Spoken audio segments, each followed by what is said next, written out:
Hi guys! For today's video, we are going to discuss the equation of the circle. And we have here the standard form of the equation. We have here the quantity of x minus h squared plus the quantity of y minus k squared is equal to r squared. Wherein our h and k is the coordinate of our center of the circle. Okay, so we have to write the equation of the circle given the following center and the radius. Since we have here the center, yung x-coordinate natin, siya yung h. And then, yung y-coordinate natin, siya yung k. Ito ngayon, yung radius natin, which is 5. Now, itong mga values na to, yung isa-substitute natin para magawa natin yung equation of the circle. So, we have here the equation of the circle, the quantity of x minus h squared plus the quantity of y minus k squared is equal to r squared. Okay? So, we have x. Wala naman tayong value dyan. So, we just write x. Okay? Minus yung value ng h natin, which is 2. And then, you square it. Okay? Plus, since wala tayong value ni y, you write y. Okay? Minus the value of k, which is 4. And then, you square it. Equals to our radius, which is 5. And then you square it. Ito, okay na to. Okay? Sobrang dali lang ito. We are just substituting the value of h and k. So, we just copy x minus 2. And then you square it. Plus, we have the quantity of y minus 4 squared. Equals to, what is 5 squared? We have 5 times 5 is 25. Okay? And this is the answer. Ganun lang siya kadali. Okay, ang sinosolve lang natin ito. Okay, we are squaring the radius. Okay, now let's have the second example. Okay, we have here the center. So, yung x natin, yung first digit is h.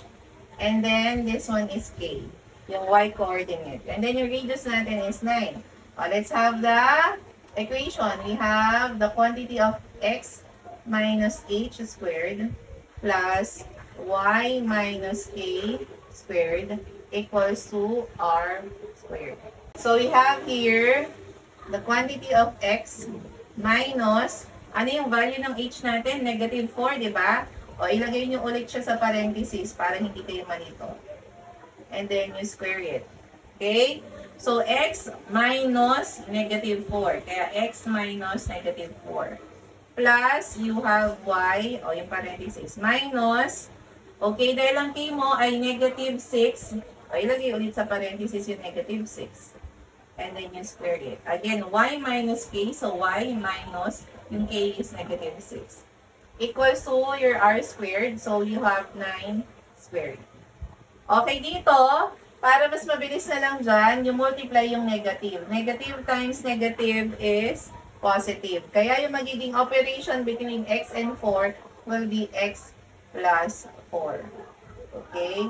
So, we have here squared. Plus, di ba, negative pa rin to. So, negative times negative will be positive. So, we have y plus 6. And then you square it.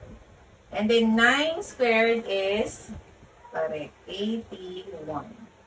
And this is now the answer. Sige, pansinin natin ha. Kapag minus yung operation, ibig sabihin yung value na sinasubstitute natin ay positive. Positive. Pero kapag ang operation naging positive, ibig sabihin yung value na sinasubstitute natin ay negative. Kasi yung minus times yung negative sign ng integer, magiging positive na siya. Tandaan nyo siya ha, kasi gagamitin natin yung idea na yon sa pagkuha ng center. Okay, now you try to write the equation of this. Given kayo ng center, which is 7, negative 9, and radius, which is 13. Okay? Andali lang, di ba? I-comment nga kung madali. And then, don't forget to follow for more math videos. And remember that sharing is caring. Bye!